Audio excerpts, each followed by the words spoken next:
இன்றைக்கு நம்ம தியானிக்க இருக்கிற வசனம் யோவான் 8ஆம் அதிகாரம் 32வது வசனம். சத்தியத்தையும் அறிவீர்கள், சத்தியம் உங்களை விடுதலையாக்கும் என்றார். ஆண்டவராகிய இயேசு கிறிஸ்து தன்னுடைய சீஷர்களோடும் ஜனங்களோடும் பேசும்போது இது சொல்கிறாரு. சத்தியத்தையும் அறிவீர்கள். இயேசு கிறிஸ்துவினுடைய உண்மை இல்லையா, அவருடைய வாயிலிருந்து புறப்படுகிற வார்த்தை அது உண்மையிலும் உண்மைன்னா சத்தியம் என்று அர்த்தம். அப்போ சத்தியத்தை அறிவீர்கள், வசனத்தை நாம் அறிந்து கொண்டால் நமக்கு விடுதலை உண்டு. இயேசுவையும் அவருடைய வார்த்தையை நம்ம அறிந்து கொண்டு அதை விசுவாசிக்கும் போது நமக்கு விடுதலை உண்டு. ஏன்னா கிறிஸ்து இயேசுவினாலே ஜீவனுடைய ஆவியின் பிரமாணம் என்னை பாவம் மரணம் என்பவைகளின் பிரமாணத்தினின்று விடுதலையாக்கிற்று என்று ரோமர் 8ஆம் அதிகாரம் 2ஆம் வசனத்தில் பார்க்குறோம். அப்போ இயேசு கிறிஸ்துவினால தான் நமக்கு ஜீவனுடைய ஆவியின் பிரமாணத்தை நாம் ஏற்றுக்கொள்றதுனால பாவம் மரணம் இந்த பிரமாணத்திலேருந்து தேவன் நம்மை விடுதலை ஆக்குகிறார். சத்தியம் நமக்கு எதை போதிக்கிறது? பாவத்தையும் பயம் மரணம், அது மட்டும் இல்லாமல் அறியாமை, நமக்கு அறியாமையினால நாம் செய்கிற காரியங்கள் இவைகள் எல்லாவற்றிலிருந்தும் விடுதலை ஆக்குகிறது அவருடைய சத்திய வசனம் இல்லையா. அந்த ஆவியின் பிரமாணம் தான் நம்மளை விடுதலை ஆக்குது. அதே போல் குமாரன் உங்களை விடுதலையாக்கினால் மெய்யாகவே விடுதலை ஆவீர்கள் என்று யோவான் 8:36 பார்க்குறோம். அப்போ இயேசு கிறிஸ்து உங்களை விடுதலையாக்குனா மெய்யாகவே உங்களுக்கு விடுதலை உண்டு. உம்முடைய சத்தியத்தினாலே அவர்கள் பரிசுத்தமாக்கும், உம்முடைய வசனமே அந்த சத்தியம்னு யோவான் 17:17 பார்க்குறோம். அப்போ அவருடைய சத்தியத்தினாலே தேவன் நம்மை பரிசுத்தமாக்குகிறார். அவருடைய வசனம்தான் அந்த சத்தியம். அப்போ அந்த வசனத்தை நீங்கள் விசுவாசிச்சிங்கன்னா, அந்த வசனத்தை ஏற்று நடந்தீங்கன்னா கர்த்தர் உங்களை சத்தியத்தினாலே பரிசுத்தமாக்கி உங்களை விடுதலையும் ஆக்குவார். சத்திய வசனம் உங்களை விடுதலை ஆக்கும். அந்த வசனங்களை அறிக்கேட்டு நீங்கள் ஜெபிக்கும் போது உங்களுக்கு விடுதலை உண்டாகும். 1 பேதுரு 2:16 பார்க்குறோம். சுயாதீனம் உள்ளவர்களாக இருந்தும் உங்கள் சுயாதீனத்தை துர்குணத்தை மூடலாக கொண்டிராமல் தேவனுக்கு அடிமையாருங்கள்ன்றார். சுயாதீனம் என்றால் என்ன? எல்லாருக்குமே தேவன் ஒரு சுதந்திரத்தை கொடுத்துருக்கிறார் இல்லையா. யாருக்கும் நம்ம அடிமை இல்லை. அதுதான் சுயாதீனம். அப்படி அந்த அடிமைத்தனத்தின் ஆவி இல்லாதபடிக்கு நம்மை சுயாதீனம் உள்ளவர்களாக வைக்கிறாருன்னா அது துர்குணத்தை மூடுறதுக்காக அந்த சுயாதீனத்தை நீங்கள் பயன்படுத்தாதீங்க. நீங்கள் தேவனுக்கு அடிமையாக இருக்க அந்த சுயாதீனத்தை பயன்படுத்துங்கன்றார். யோவான் 14:6 பார்க்குறோம். இயேசு சொல்கிறாரு, நானே வழியும் சத்தியமும் ஜீவனுமாக இருக்கிறேன், என்னை அல்லாமல் ஒருவனும் பிதாவினிடத்திலே வரான்னு சொல்கிறார். ஏன் இப்படி சொல்கிறார்? அவர்தான் வழி, ஜீவனுக்கு போகிற வழி அவர்தான். அவரே சத்தியமாக இருக்கார். அவர் தான் அந்த வசனம் வார்த்தையாகவும் இருக்கிறார். அவரை நம்பி அவருடைய வார்த்தையை நாம் கை கொண்டு நடந்தால் நாம் நித்திய ஜீவனில் இருப்போம். அப்போது நம்ம பிதாவினிடத்திலே சேர முடியும். ரோமர் 6ஆம் அதிகாரம் 22வது வசனம் சொல்லுது, இப்பொழுது நீங்கள் பாவத்தினின்று விடுதலையாக்கப்பட்டு தேவனுக்கு அடிமைகள் ஆனதினால் பரிசுத்தமாக்குதல் உங்களுக்கு கிடைக்கும் பலன் முடிவோ நித்திய ஜீவன்னு வசனம் சொல்லுது. அப்போ இயேசு கிறிஸ்துவை நீங்கள் விசுவாசிக்கிறதுனால பாவத்திலேருந்து விலகுறீங்க. தேவனுக்கு அடிமையாக இருக்கிறதுனால கர்த்தர் உங்களை பரிசுத்தமாக்குறார்.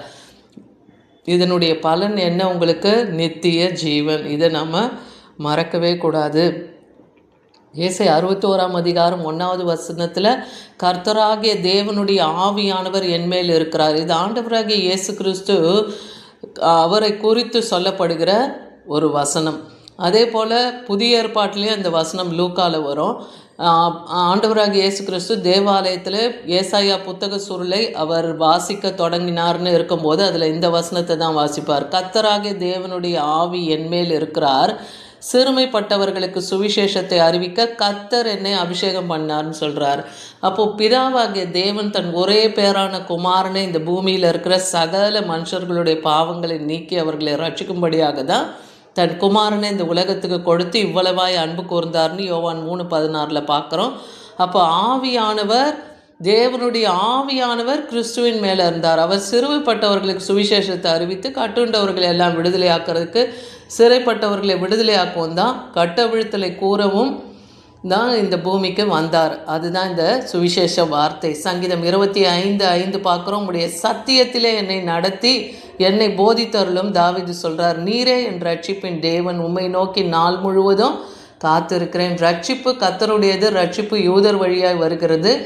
ஆண்டவராக இயேசு கிறிஸ்துவும் யூத கோத்திரத்தில் பிறந்தவர் தான். அவர் வழியாக தான் நமக்கு ரட்சிப்பு வருது. அவரை நாம் விசுவாசிக்கும் போது, அவர் வார்த்தையை விசுவாசிக்கும் போது நமக்கு ரட்சிப்பு உண்டு இல்லையா. அவருடைய இரத்தத்தினாலே நம்மை கழுவி சுத்திகரிக்கிறார். பாவமர நம்மளை கழுவி இருக்கிறார். அதே போல் அவருடைய கிருபையினாலே நாம் ரட்சிக்கப்பட்டிருக்கிறோம். யாக்கோபு 1:25 பார்க்குறோம்.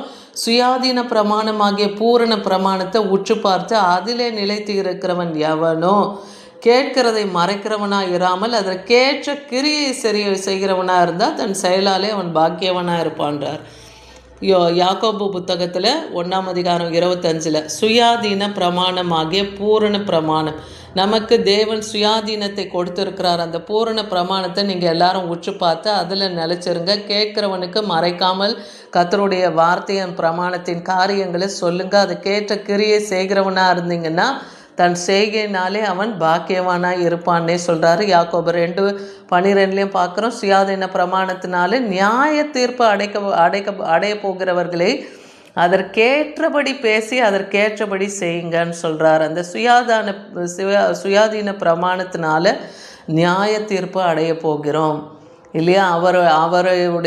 அவரை ஏற்றுக்கொண்டு அவருடைய வார்த்தையை நாம் கை கொண்டு நடந்தோம்னா நாம் நித்திய தீர்ப்பில் நியாயாசன சங்கத்து முன்பாக தான் நிற்போம் இல்லையா? நியாய தீர்ப்பில் நம்ம வரமாட்டோம். அப்படி கர்த்தர் நம்மை வைப்பார். யோவான் 7:17 பார்க்குறோம். அவருடைய சித்தத்தின்படி செய்ய மனதுள்ளவன் எவனோ, இந்த உபதேசம் தேவனால் தான் உண்டாயிருக்கிறது என்பதை சுயமாய் பேசுகிறான் என்று அறிந்து கொள்ளுங்கள். அப்போ யாரெல்லாம் தேவனுடைய சித்தத்தை செய்கிறாங்களோ அவங்க தேவனால் அனுப்பப்பட்டுருங்க. அவங்க தேவனால் சுயமாக அதை செய்கிறாங்க என்பதை நாம் உணர்ந்து கொள்ளணும்.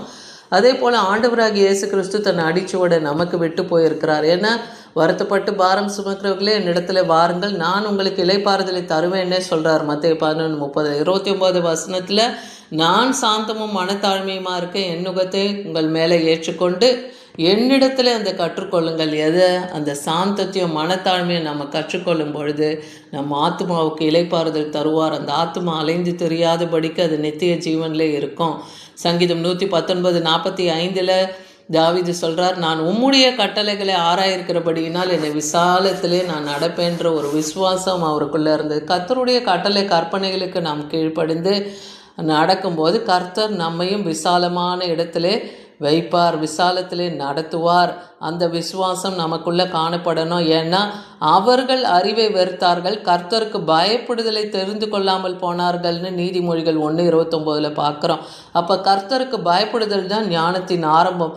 அவர்கள் அறிவை வெறுக்கிறாங்கன்னா கர்த்தர் தான் சத்திய வசனம் இல்லையா? சத்திய வசனம் நம்ம அறிவை புகட்டுக்குது. அப்போ அவரை வெறுக்கிறாங்க, அவர் வார்த்தையை வெறுத்தாங்கன்னா அப்போ கர்த்தருக்கு பயப்படுதலை அவங்க தெரிந்து கொள்ளாமல் போகிறாங்கன்னு அர்த்தம். நீதிமான்களுடைய பாதை நடுப்பகலில் வரைக்கும் அதிகமாய் பிரகாசிக்கிற சூரிய பிரகாசம் போல் இருக்கும்னே நீதிமொழிகள் 4:18 பார்க்குறோம். அப்போ நீதிமான்லாம் எப்படி நடக்கிறாங்க? கர்த்தருடைய வழியில் உண்மையும் உத்தமமாக சத்தியத்தை கை கொண்டு அதன்படி அவங்க நடக்கிறதுனால அவங்க வழி எப்படி இருக்கும்?